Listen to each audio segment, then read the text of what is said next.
Hello and welcome back. I'm Elizabeth and this is Time Scholar, and I'm very happy to have you here yet again today. So in today's video I'm going to be discussing Locusta, or Locusta depending on how you pronounce it, who was a serial poisoner in Rome. But before I get into that, I do have a couple of sort of housekeeping things. Firstly, I apologise for the amount of time that I just boosted for a minute there. I graduated from uni, so I've now got a Masters in Modern History. And I also started a 9-to-5 office job, so it was very chaotic there for a minute, but I'm back.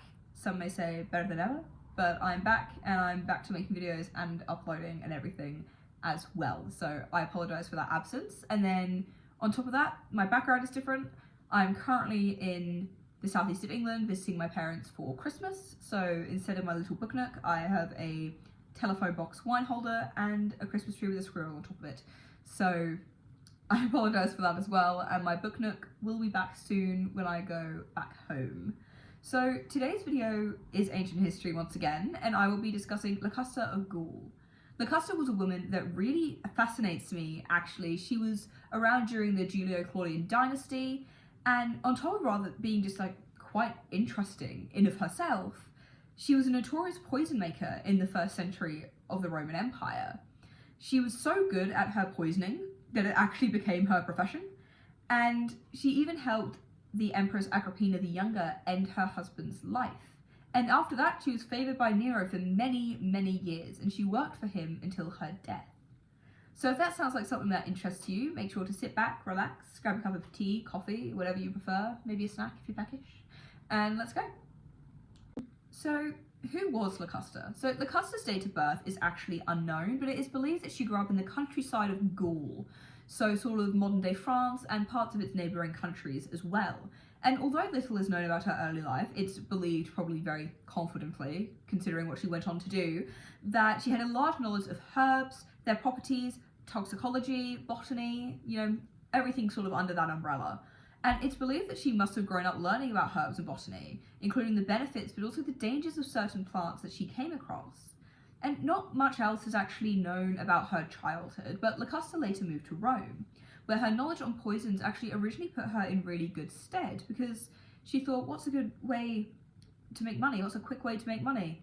I'll sell poisons to people. Rome at this time, between the years of 1 AD to 100 AD, or up to 69 AD if you're Locusta, because that is when she died, was a city full of greed, ambition, but also a lot of underhanded enterprise. So a woman cutting about from Gaul selling poisons was not looked upon disfavourably. If anything, the elites were going, I'll have a bit of that, thanks. And it did. It left her with a lot of customers. Her absolute sort of experience and expertise in toxicology and poisonings actually caught the eye of a lot of the Roman elite, who commonly used poison as a discreet method to remove rivals and help consolidate their own power. So, although this was going great for her, eventually Locusta's fast-paced sales did not make her immune from the law, no matter how many elites she was selling illegal poisons to, with her eventually being imprisoned for her exploits as well. It's believed by many that she may have, died even earlier than she did if it wasn't for word of her expertise in poison reaching the ears of Empress Agrippina the Younger. So what was this work with Agrippina the Younger? Because it does seem a bit odd that a woman of such sort of high-flying rule in Rome at the time would use the expertise of an imprisoned woman from Gaul. So, there's more to it than that though.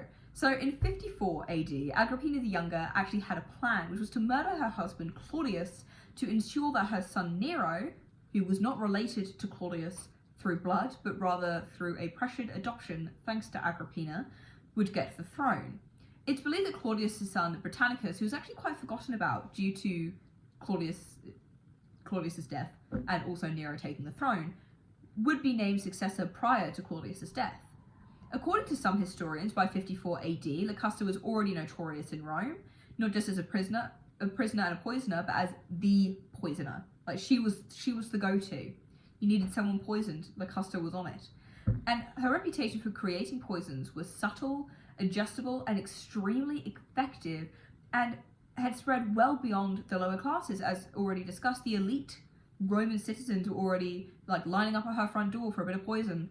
And poisoning was an elite crime, quite simply. It allowed deaths to look natural, avoid public scandal, and also remove political rivals quietly.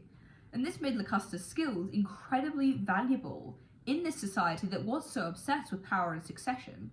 So Agrippina the Younger, who was one of the most politically astute and ruthless women of the Julio-Claudian dynasty, in my humble opinion, was well aware of this. She was well aware of the power of a poison, for lack of a better term.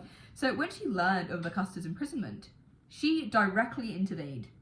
Locusta was released from prison under Agrippina the Younger's protection, not out of mercy, but out of utility, because she wanted to use her expertise to kill Claudius. Agrippina wanted Claudius dead, Locusta was the woman who could do it. So ancient sources, particularly that of Tacitus and Suetonius, do tell us that Claudius was poisoned using mushrooms, his favourite food. Quite smart, actually. Don't poison, but a smart way of poisoning. And the poison initially administered by Locusta was reportedly not strong enough, and it actually just made Claudius sick, rather than killing him. And at this point, the situation became dangerous because a failed poisoning could mean exposure for both her and Agrippina. It could also mean execution for her, and the both of them really, and also just political catastrophe. So according to Tacitus, the physician Xenophon may have actually finished the job by inserting a poisoned feather into Claudius's throat under the pretense of helping him vomit, which is just lovely.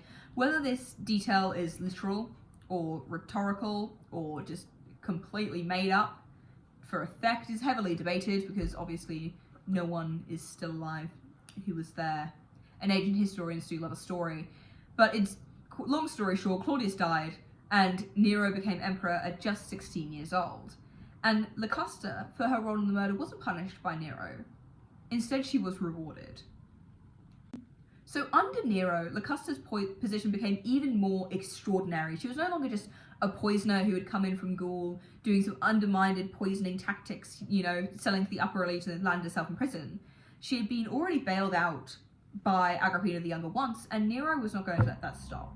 Her, honestly, position just rose. Rather than being a criminal operating in the shadows, she became openly protected by the emperor himself.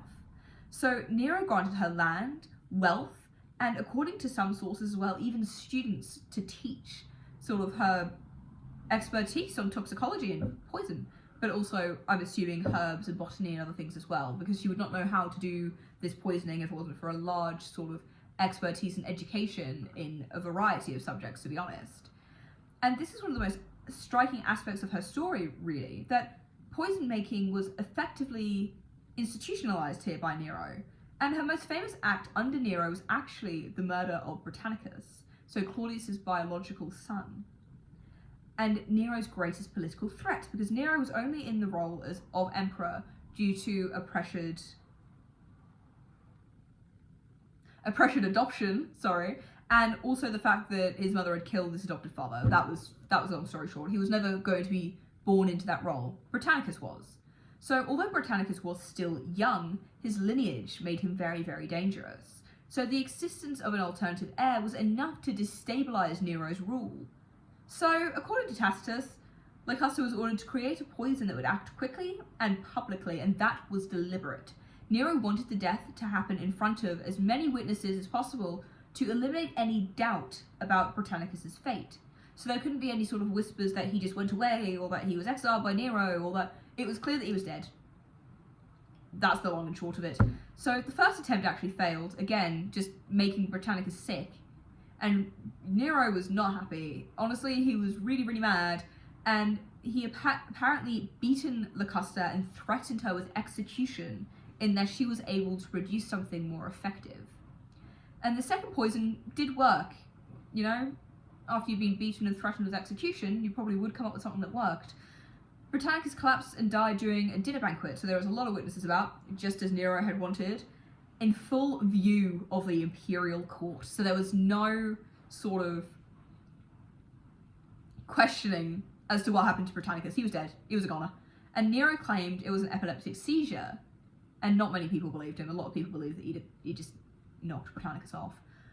And this moment really helped solidify Locusta's reputation as both indispensable but also terrifying. Like, her knowledge of poisons and toxicology was so innate almost to her that she could kind of kill anyone at the drop of a hat. And she had now helped eliminate 2 emperors at this point, Claudius and Britannicus, one current and one potential, and that entire bloodline. Well, for the most part. The most frustrating part of Locusta's story from a historical perspective is the fact that we don't actually know what poisons it is that she used.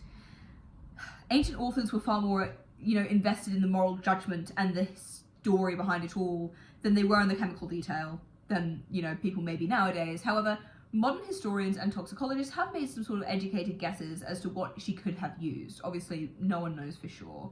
Possible substances include aconite, hemlock, belladonna, and arsenic-based compounds as well.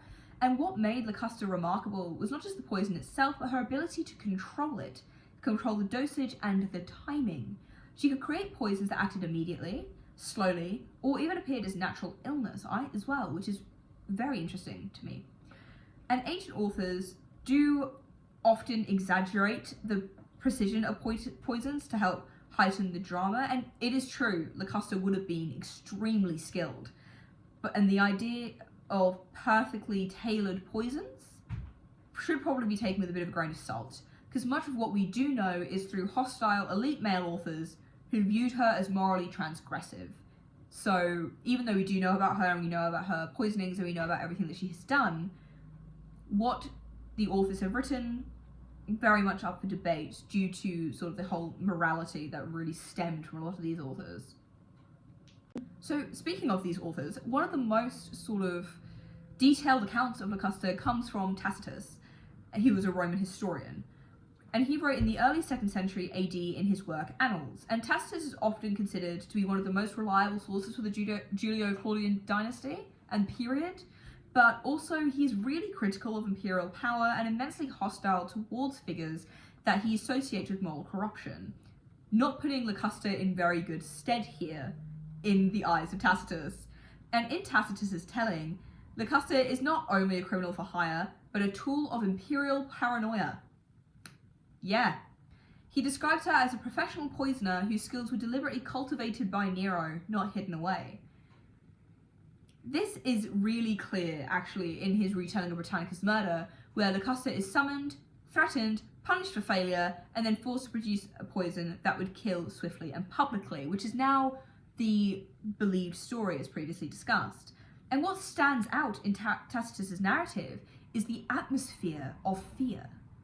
So Nero is portrayed as anxious, unstable, and really obsessed with eliminating his rivals, and Locusta exists within that world as both a servant and a victim. She is doing Nero's bidding, but she's also a victim of Nero in of itself.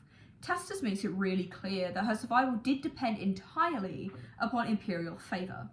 If she suddenly fell out of favour with Nero, she was of no use anymore. She'd already been threatened with execution. So the moment she failed, she was beaten. And if she had failed again, I'm sure that she would have been executed at this point. And the moment that Nero, he's not a virus, Nero fell, Locusta was expendable. She had no longer had any protection from anyone. And Tacitus does write in hindsight and with moral purpose, which is important to really note. His account is shaped by a desire to really show how power corrupts absolutely, and Locusta is part of that for him. She functions in his narrative as a piece of how far Rome had fallen under tyrannical rule, rather than as a fully independent historical actor, as a historical person as well.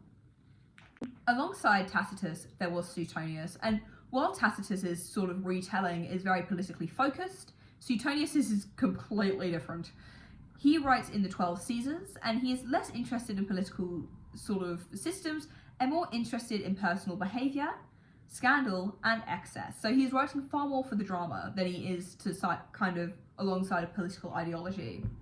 And Suetonius presents Locusta in far more lurid terms. It's not great.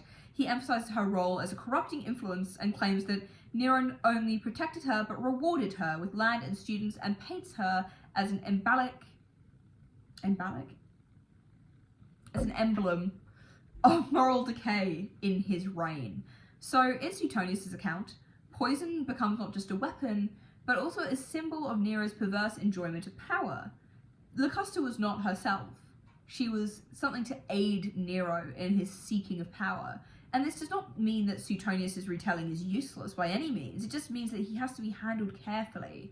His work is structured around imperial character rather than chronological history, and the shocking details that he includes serve a narrative impact rather than sort of historical evidence. So again, he is another author who gives us a lot of evidence, but also does need to be taken with a grain of salt. And modern historians do treat Suetonius is valuable. He's a valuable resource, but he is unreliable when it comes to detail. His accounts are corroborated in outline, so in sort of generics by Tacitus, but his emphasis on spectacle means individual anecdotes are probably most likely exaggerated, misremembered, or also just deliberately provocative, because again, historians were not just writing for history in Rome, in the ancient world.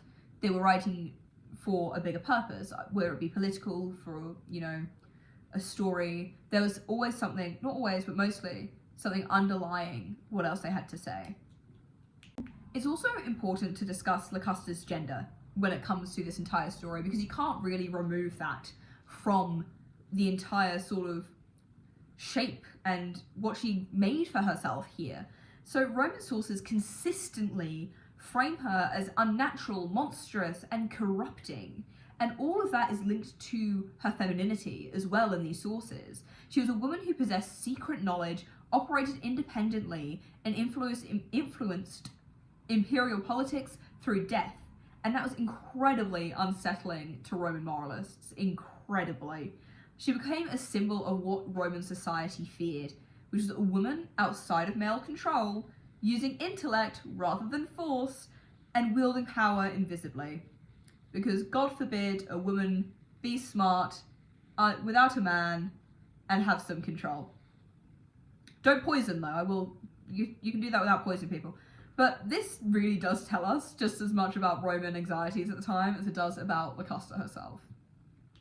So Locusta's fall did eventually come. Her protection only lasted as long as Nero's reign, and in 68 AD, when Nero was declared a public enemy of the Senate and forced to commit suicide, with his death, the fragile web of sort of patronage and protection and protected figures like Locusta collapsed. The new Emperor Galba wasted no time in purging Nero's associates. He was getting them out the door, swift. And Locusta was arrested, publicly paraded through Rome as well, and executed. So, not the best way to go. And some sources claim that she was really subject to humiliating punishments before this occurred as well, but it is believed that these accounts are likely exaggerated for moral effect, to kind of, speak to the immorality that they really thought Locusta brought forth to Rome. And her execution wasn't just about justice, it was also symbolism. Killing Locusta really allowed the new regime to present itself as a moral restoration after Nero's perceived corruption. So not just Locusta, by getting rid of all of Nero's other sort of allies and associates, Galba was able to stand there and say, I've got a new idea for Rome. I've got Rome going in a better direction, a more moral direction. And Locusta's execution in 69 AD was part of this. So how do we think of or remember or even discuss Locusta of Gaul? So she was a cold-blooded killer and murderer, but she was also the product of a violent and paranoid system. Like, Nero was not great in terms of the paranoia there.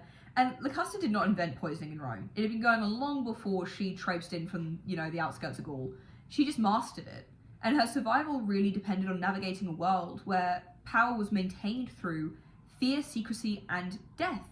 Her entire expertise in poisoning and all of her customers would not have come if it was not commonplace already. She was just making the best out of a bad situation. It was a quick way for her to make money after she had come into Rome.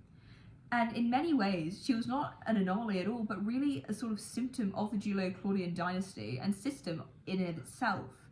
And her story does remind us that Roman history was not just shaped by emperors and generals and the big stories that we know, but also by those who were working in the shadows, for lack of a better term, people whose knowledge made them dangerous. And she was one of those people. She was intelligent and she was sly. and she was also under protection from the emperor or empress, depending on the time period, which made her very dangerous. But she was also valuable and ultimately disposable. So yeah, that is the story of Locusta of Gaul. I do hope you guys enjoyed. Yeah, and if you did, make sure to like, comment, and subscribe, because it does really help out this channel as well. And yeah, if there's anything else that you guys would like me to discuss, leave a little comment below and I will add it to my ever-growing list, which I am slowly but surely making my way through, I promise. And yeah, thank you very much for watching. I'll see you next time.